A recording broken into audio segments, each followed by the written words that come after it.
J'adore la nature et j'adore m'entraîner dans la nature. Je trouve que ça sert à rien de se payer un abonnement au gym quand on a des infrastructures comme des parcs, des pistes cyclables. Donc j'aime ça le matin aller faire mon jogging dans les parcs autour de chez moi.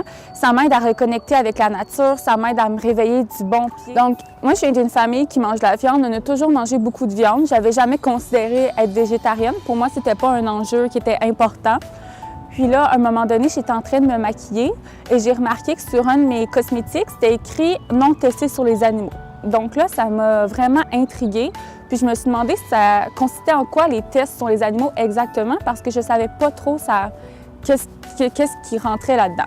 Donc là, je suis allée m'informer sur les tests sur les animaux. Je suis allée faire des recherches sur Internet, j'ai regardé des documentaires et j'ai vu la manière dont ils maltraitaient les animaux dans les laboratoires de cosmétiques. Et je me suis dit, je ne veux pas faire partie de ça. Je ne veux pas participer parce que dans ma tête, si j'achetais un cosmétique qui était testé sur les animaux, c'est comme si j'encourageais ça, puis je disais à la compagnie, j'accepte ce que tu fais, je paie pour ce produit-là. Donc, dans ma tête, c'est comme si je participais à ce commerce-là de manière indirecte. C'est pas quelque chose qui m'intéressait.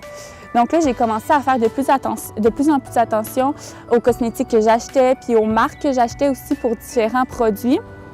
Sinon, je me suis aussi inscrite à un site Internet qui est un petit geste très simple que tout le monde peut faire. Ça s'appelle change.org, comme changement en anglais. Puis c'est un site Internet sur lequel on peut trouver différentes pétitions qui ont été instaurées par différentes organisations. Ça peut être sur l'environnement, ça peut être sur... Pour moi, la protection de l'environnement, c'est quelque chose de vraiment important.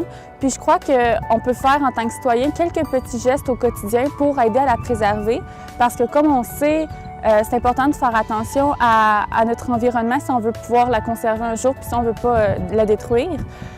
Par exemple, c'est important de faire des petits gestes comme recycler nos matériaux qui sont recyclables ou on sait que dans certaines villes, il y a maintenant des bacs de compostage, donc on peut essayer de s'informer un petit peu plus sur comment on peut faire du compost.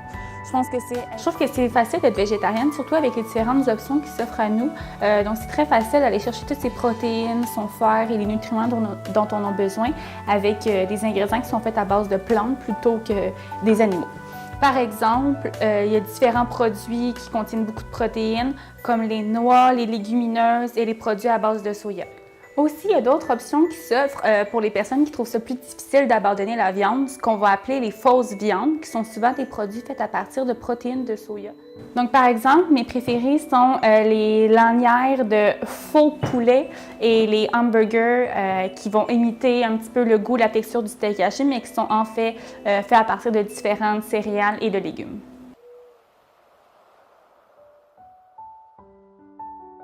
Quand j'ai pris conscience du traitement des animaux dans l'industrie de la viande et des cosmétiques, je savais que selon moi, c'était pas éthique, mais je voulais quand même essayer d'en apprendre davantage. Donc, je suis allée chercher un petit peu plus et creuser en regardant différents documentaires et en allant à la bibliothèque chercher des livres sur le sujet. Today, only 10,000 years later, which is really just a fraction of time, we human beings and the animals that we own as property make up 98% of the biomass, and wild, free-living animals make up only 2%. We've basically completely stolen the world, the earth, from free-living animals to use for ourselves and our cows and pigs and chickens and factory farm fish, and the oceans have been even more devastated.